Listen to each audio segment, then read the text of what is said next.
Hai Vi, Suara melengking Neta itu menyadarkanku dari aktivitas melamunku. Aduh, Neta bikin kaget aja deh. Datang itu salam gitu keh, ceramahku pada Neta, dan dia hanya menyengir saja. Oh ya, perkenalkan namaku Steffi. Teman-temanku biasa memanggilku Vivi. Sore ini, aku dan keempat temanku berjanji berkumpul di salah satu kafe. Mumpung besok adalah hari Minggu. Ya, bisa disebut kita sedang malam mingguan. Biasalah anak remaja sukanya nongkrong. Aku sedang menunggu teman-temanku karena aku datang paling awal. Kemudian Neta datang dengan mengagetkanku. Dasar si Neta. Vi, coba lihat aku bawa apa? Tanya Neta sambil mengeluarkan sesuatu dari dalam tote bag-nya. Wih, apaan tuh? Bukan aku yang bertanya, melainkan Zidane yang baru saja datang bersama dengan Kenzo dan Farel. Baru datang? Lama banget? Tanyaku pada Kenzo, Zidane, dan juga Farel. Maaf ya Kanjeng Doro nih, nungguin si Kenzo lama banget, mandinya kayak putri Solo aja. Jawab Zidane sambil menunjuk Kenzo. Lah, kok aku? Bukannya situ yang ngaret, sanggah Kenzo tak mau mengalah. Memutar bola mataku jengah, mereka selalu saja memperdebatkan hal yang tidak berguna. Neth? Tanya Farel yang membuyarkan atensiku terhadap perdebatan kecil Kenzo dan Zidane.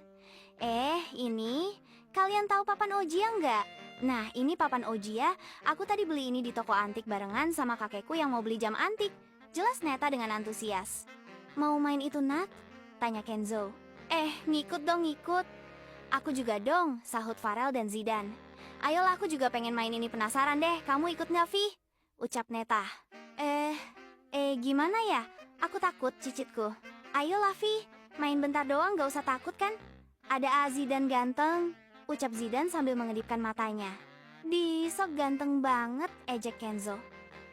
Ya, udah deh, aku ikut, jawabku sebelum Zidane menyahut. Tapi mau main di mana emangnya? Terus juga kalau ntar Maku nanyain gimana? Tanya Farel bertubi-tubi. Bilang aja mau nginep rumah teman bisa kan? Jawab Kenzo. Wah, sesat nih. Tapi boleh juga, sahut Zidane dengan cengiran. Oke, alasan ke ortu udah. Tempatnya di mana? Tanya Neta. Rumah kosong di kompleknya Neta. Biar kesannya makin horor, usul Zidane. Boleh juga usulnya, ucap Kenzo. Berangkat kapan? Tanyaku.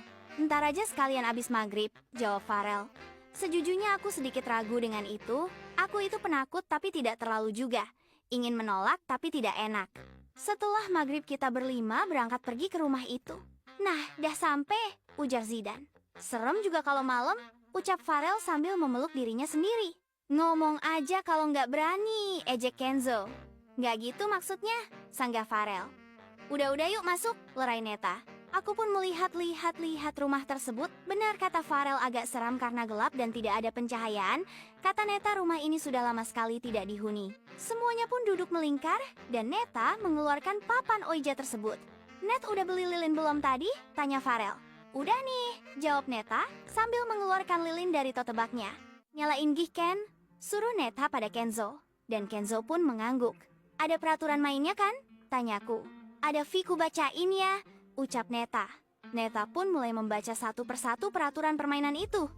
Kita mulai nggak nih? Tanya Kenzo. Yo, jawab Neta, Farel dan Zidane, tetapi tidak denganku. Aku hanya mengganggukan kepalaku tanda setuju. Papan Ouija yang disebut sebagai media untuk berbicara dengan para makhluk astral itu memiliki ukiran huruf AZ, lalu angka 0,9, dan ada pula tulisan ya, tidak, mungkin, selamat tinggal, serta gambar matahari dan bulan di masing-masing sudut atasnya. Ada juga papan kecil berbentuk hati dengan lubang sebesar koin Rp500 di bagian sudutnya. Papan tersebut digunakan sebagai alat petunjuk kata-kata yang diucapkan oleh arwah yang mau kami ajak komunikasi. Spirit, spirit of the coin. Spirit, spirit of the coin. Spirit, spirit of the coin. Please come out and play with us. Ucap kami berlima bersamaan sambil memutarkan papan kecil berbentuk hati tersebut searah dengan jarum jam menggunakan jari telunjuk. Awalnya, papan kecil itu terasa ringan. Namun, lama-kelamaan papan kecil itu terasa berat hingga telunjuk kami sulit untuk digerakkan. Hening, kami berlima saling bertatapan. Rasa penasaran dan rasa takut campur aduk menjadi satu, rasanya jantungku akan copot.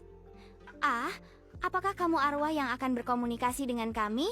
Tanya Neta dengan gugup. Papan itu pun mengarah ke kata ya. Neta pun tampak senang dengan hal itu. Apakah kamu wanita? Tanya Zidane. Papan itu masih tetap ada di kata ya. Wih, cewek. cewek nih, ucap Zidane. Langsung saja Kenzo memelototi Zidane. Zidane yang ditatap pun hanya menyengir. Siapa namamu? Tanya Farel. Papan kecil itu mulai berpindah ke huruf-huruf alfabet lainnya, bergerak dari huruf satu ke huruf lain. Kami pun mengejarnya dengan sabar hingga membentuk suatu kata. Ah, ternyata namanya adalah Risa. Sekarang kamu yang tanya dong, Vi. Perintah Neta yang diangguki oleh yang lainnya. Aku pun menghembuskan nafasku sebelum bertanya. Apakah kamu baik? Tanyaku. Dan papan itu pun bergerak pada kata mungkin.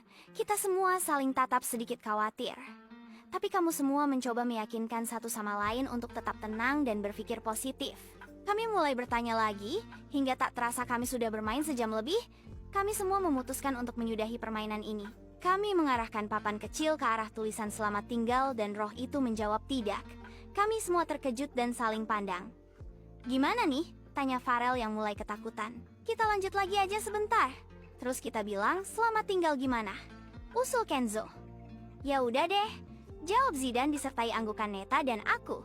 Kami bermain lagi sekitar 15 menit dan kita mengarahkan papan kecil ke arah tulisan selamat tinggal dan roh itu kembali menjawab tidak.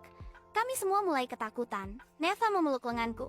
Zidane dan juga Farel yang tadinya berada di dekat pintu kembali ke tempat kami berada tadi. Duh, gimana nih? Tanya Neta dengan ketakutan. Tidak ada yang menjawab, kami semua bungkam.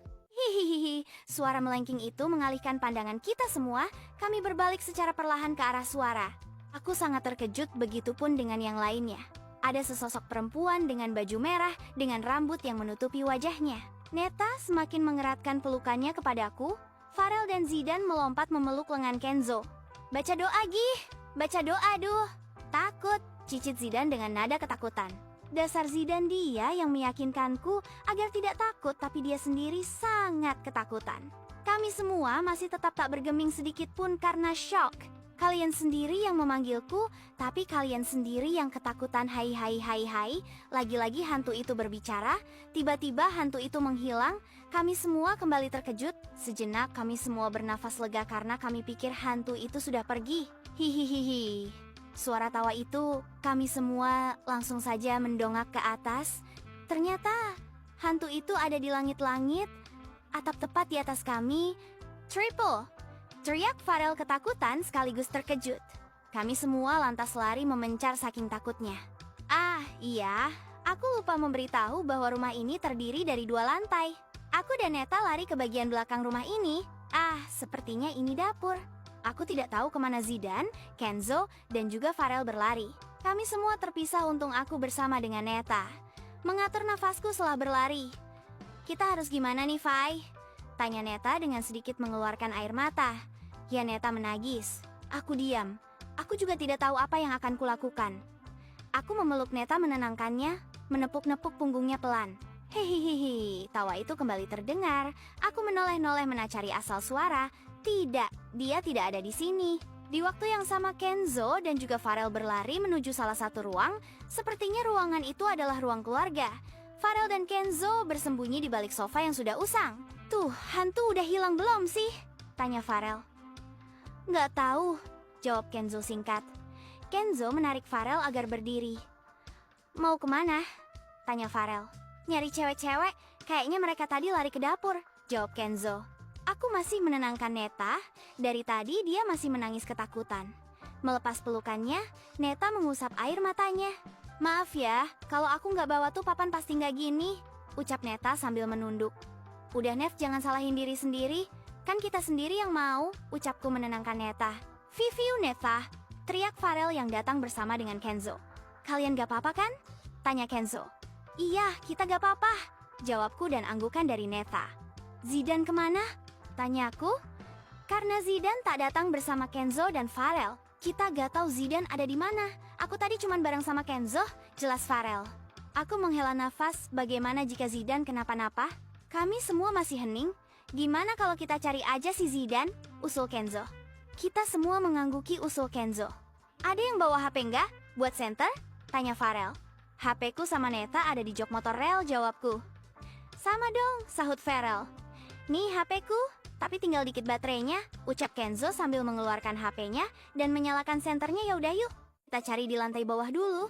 Kalau gak ada, kita nyari di lantai atas, usulku, dan diangguki oleh semuanya. Kami mencari Zidane bersama-sama dengan memanggil namanya, tapi tidak ada sahutan sedikit pun dari Zidane. Kami sudah mencari Zidane di lantai dasar, mengecek seluruh ruangan yang ada di lantai dasar. Tapi Zidane belum juga ketemu. Zidane gak ada di sini, kita cari di lantai atas, ucap Kenzo.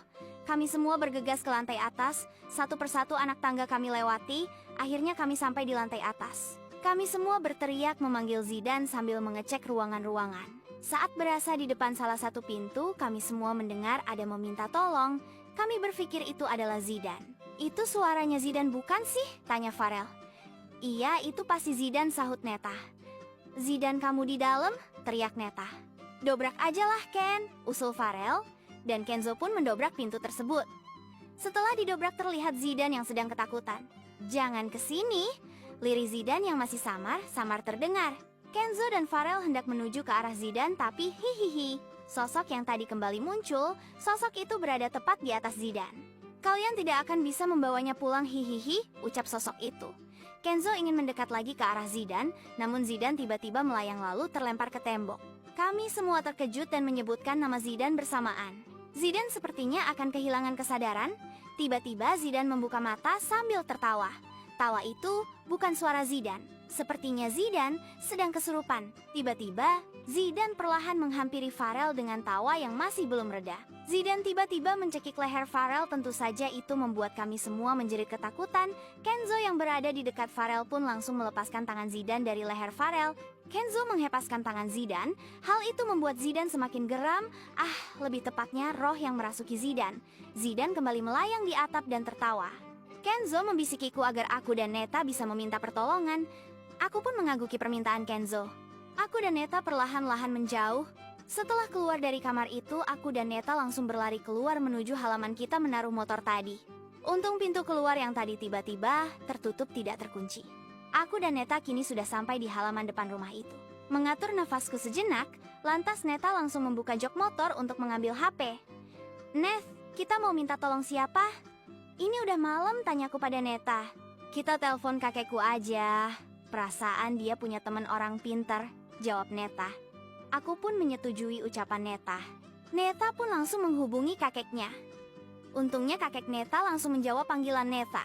Gimana Net, kata kakekmu? Tanyaku pada Neta setelah ia selesai menelpon kakeknya. Tadi aku udah jelasin semuanya ke kakekku. Kakek bakalan kesini bareng orang pintar itu, tutur Neta. Terus Kenzo, Farel, sama Zidane gimana di dalam Neth? Tanyaku khawatir. Aku juga gak tahu. Kita tunggu kakekku aja. Tenang aja, Vi, tutur Neta sembari mengusap punggungku menenangkan. Lama kakek Neta datang dengan orang pintar itu, langsung aja ke dalam kek, tutur Neta. Dan kami berempat masuk ke rumah tersebut. Di mana temenmu? Tanya kakek Neta. Ada di kamar lantai atas kek, jawab Neta. Langsung saja kami semua menuju ke lantai atas. Sesampainya di lantai atas kami, semua langsung menuju kamar tersebut. Hal yang pertama kali kami lihat adalah Zidane yang sedang mencekik Kenzo. Orang pintar tersebut langsung menghampiri Zidane dan seperti membisikkan sesuatu. Setelah orang pintar itu membacakan sesuatu, Zidane langsung pingsan. Aku langsung menghampiri Kenzo yang terbatuk-batuk dan Neta menghampiri Farel yang pingsan di pojok ruangan. Hantu kembali. Dia melayang, aku menyeret Kenzo agar menjauh. Hantu itu sepertinya marah. Orang pintar mengarahkan tanyanya ke hantu tersebut dan membacakan sesuatu. Hantu itu pun langsung pergi. Kami semua menghampiri kakek beserta orang pintar itu. Di mana papan itu? Kalian harus membakarnya. Karena bagaimanapun papan itu adalah peranatara kalian dengan roh itu, tanya orang pintar itu. Ada di lantai bawah, jawabku. Kami semua langsung pergi menuju lantai bawah. Soal Zidane yang pingsan, ia dipapa oleh kakek Neta. Sedangkan Farel dia sudah sadar. Saat sudah sampai bawah, kami langsung mencari papan tersebut. Ini papannya, ujarku sambil memegang papan Ouija tersebut. Ken bakar gih, suruh Neta. Kenzo pun mengangguki. Kenzo langsung membakar papan Ouija tersebut sampai habis. Ya sudah, kita pergi dari sini, kalian nginep aja di rumah Neta dulu. Perintah kakek kami semua mengagukinya. Jangan pernah main seperti ini lagi, ucap orang pintar itu. Kami semua mengaguki. Kami semua langsung menuju rumah Neta untuk beristirahat.